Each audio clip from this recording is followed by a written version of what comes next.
Hello friends, नमस्कार।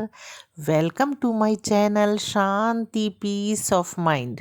दोस्तों, आज मैं श्री साईं बाबा के व्रत की कथा लेकर आपके पास आई हूँ। चलिए, आप और हम मिलकर कथा सुनते व पढ़ते हैं। एक समय की बात है, श्रीमती लीला देवी व उसका पति श्रीधर अहमदाबाद में प्रेम पूर्वक रहते थे।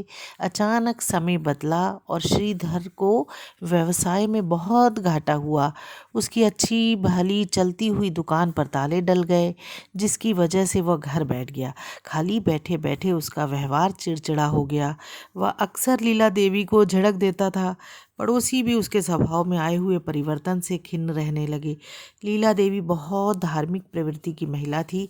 वह जानती थी ईश्वर इस दुख का कोई ना कोई राह जरूर निकालेंगे।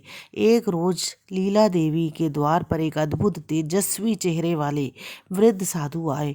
उससे उन्होंने भिक्षा में दाल चावल मांगा, तो लीला देवी ने तुरंत हाथ धोकर महाराज जी को दाल और चावल दिए और उन्हें नमस्कार किया। महाराज ने खुश होकर उसे आशीर्वाद दिया और लीला देवी के दुखों को दूर करने हेतु उसे श्री साईं बाबा के गुरुवार वाले व्रत को करने की विधि समझाई।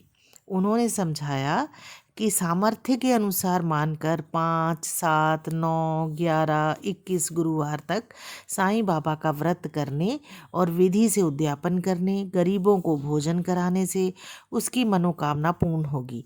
इस व्रत को करते समय झूठ नहीं बोलना चाहिए और किसी से छल भी नहीं करना चाहिए और कोशिश करना चाहिए बुरी आदतें हमारी जो भी हैं उसको हम छोड़ने की कोशिश करें।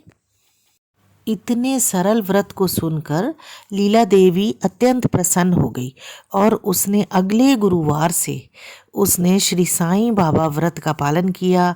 देखते ही देखते उसके पति के स्वभाव में आश्चर्यजनक परिवर्तन आ गया और फिर उसके पति ने फिर से व्यापार चालू किया, जो बहुत सफल हुआ। घर पर श्री साईं बाबा की कृपा से सुख शांति हो गई। एक दिन लीलावती की बहन उसके पति और उससे मिलने आए। श्रीधर भाई और लीला देवी को खुश देखकर वे भी बहुत प्रसन्न हुए। लीला देवी की बहन ने उससे पूछा कि यह चमत्कार कैसे हुआ?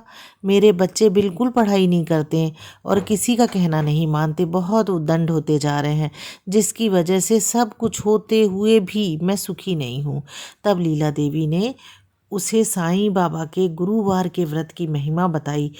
इस व्रत की महिमा सुनकर लीला देवी की बहन बहुत प्रसन्न हुई। उसने अपने पूर्ण मनोयोग से, श्रद्धा और विश्वास से 9 गुरुवार तक व्रत किया और जिसका परिणाम यह हुआ कि उसके बच्चे मन लगाकर पढ़ाई करने लगे, हमेशा कक्षा में अव्वल आने लगे और छोटे मोटे काम में भी हाथ बटाने लगे। यह सभी लोगों को इस महान व्रत का प्रभाव बताने लगी और स्वयं भी इस व्रत का पालन करती रही। श्री साईं बाबा ने जैसी कृपा उन पर की वैसी सभी पर करें। जो पढ़े और इस व्रत की कथा को सुने उसके भी सभी मनोरथ सिद्ध हो जाएं। दोस्तों, ऐसी है श्री साईं बाबा व्रत की महिमा।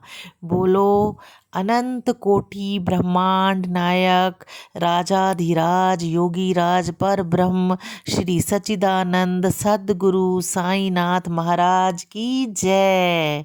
हाँ दोस्तों, अगर अभी तक आपने मेरे चैनल को सब्सक्राइब नहीं किया है तो सब्सक्राइब कीजिए, इसे लाइक कीजिए, दोस्तों में भी शेयर कीजिए। मैं बहुत अच्छी जानकारी आपके पास लेकर आती रहूँगी ताकि उनका जीवन भी सुखी और समृद्धशाली हो। Thank you.